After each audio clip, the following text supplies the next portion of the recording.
ડભોઈ તંત્રની ઘોર બેદરકારી સામે આવી છે। માઇનોર કેનાલમાં ગાબડું પડતા પાણીનો વેડફાટ થતો જોવા મળી રહ્યો છે। બીજી તરફ ખેડૂતોને પાણી ન મળતા ખેડૂતોની હાલત કફોડી બની છે।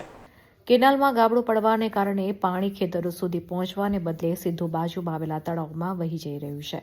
આ કેનાલ પર નિર્ભર એવા પારીખા, મંડાળા, કરમાલ અને સુલતાનપુરા ગામના ખેડૂતોની હાલત કફોડી બની છે। અંદાજે 2 હેક્ટર જમીનમાં ઊભો થયેલો મકાઈ, તુવેર, દિવેલા અને કપાસ જેવો રોકડીયો પાક અત્યારે પાણી વગર મુરઝાઈ રહ્યો છે। તંત્રની ઊંઘ ઉડતી નથી।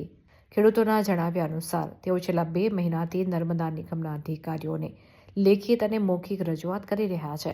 તેમ છતાં તંત્ર દ્વારા ગાબડાના સમારકામ માટે કોઈ નક્કર કાર્યવાહી કરવામાં આવતી નથી। અધિકારીઓની આ આળસ હવે ખેડૂતોને આર્થિક પાયમાલી તરફ ધકેલી રહી છે। જ્યારે પાકને પાણીની સૌથી વધુ જરૂરિયાત છે ત્યારે જ કેનાલ તૂટેલી હાલતમાં છે।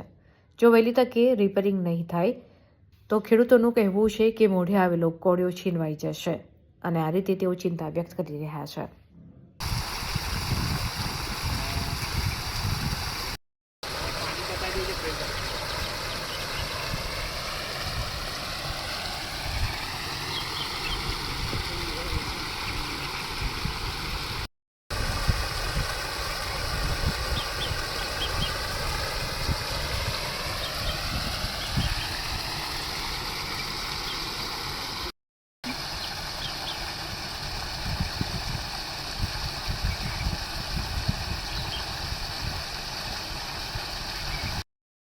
ડાકરું તૂટી ગયું છે, તેને રિપેર કરવાની વિનંતી।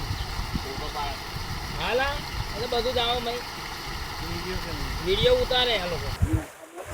સુલતાનપુરા પારીખા માઇનોર કેનાલમાં મોટું દઈને ગાબડું પડી ગયેલ છે। એ પાણી વેસ્ટેજ કરમાલના તળાવમાં જાય છે। તો એ ગાબડું રિપેર થાય તો અમને 4 ગામમાં આગળ પાણી મળેલ એવું છે। એમાં 4 ગામ સુલતાનપુરા, મંડાળા, કરમાલ અને પારીખામાં પાણીની ફૂલ જરૂર છે। 2000 એકર ઉપર જમીન આવેલી છે। બધાના પાક સુકાય છે। એમાં મકાઈ, કપાસ, તુવેર બધા પાક ઊભા છે। એની અંદર વારંવાર સાહેબને રજૂઆત કરવા છતાં પણ પાણી મળેલ નથી। અમે એમને રિક્વેસ્ટ કરી છે ફોનથી કે સાહેબ ક્યારે થશે તો 2 દિવસ, 4 દિવસ, 5 દિવસ કોન્ટ્રાક્ટરને આવતા નથી। એવી રીતે વારંવાર ફોન કરવા છતાં પણ કોઈ અત્યાર સુધી રિપ્લાય મળ્યો નથી અને પાણીની અમને ફૂલ જરૂર છે। વહેલી તકે આ ગાબડું રિપેર થઈ જાય અને અમને પાણી મળે એવી અમારી વિનંતી છે। મારું નામ રાવજીભાઈ કાંતિભાઈ વસાવા છું, મંડાળામાં વતની છું। હવે કેનાલ નીકળી છે સુલતાનપુરા માઇનોર,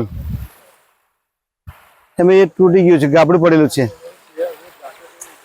એ સાહેબને રજૂઆત કરી અમે કે ભાઈ સુલતાનપુરા માઇનોર તૂટી જાય છે, એ રિપેર કરવાનું છે। હવે એમાં પાણી આવે છે, આગળ તૂટી જાય આગળ પાણી આવે છે કરમાલ, મંડાળા, સુલતાનપુરા, પારીખા 2001 એકર જમીન છે। એમાં છે મકાઈ પાક, તુવેર, કપાસ, પછી દિવેલા 3-4 પાક છે। આ અધિકારીઓને તમે રજૂઆત કરી છે? હા કરી, ટેલિફોનિક કરી કે મોબાઈલ થી। શું કહે છે અધિકારીઓ? કે થઈ જશે એવું કહે। 2 મહિનાથી રજૂઆત કરીએ છે પણ કઈ ઇફેક્ટ થતું નહીં હજુ। અને આ પાણી બધું વેસ્ટેજ તળાવમાં જાય છે। એ તળાવમાં વેસ્ટેજ જાય છે। પાણી મળે તો અમારો પાક 2 જળવાઈ જાય એમ, કપાસ, દિવેલા, તુવેર।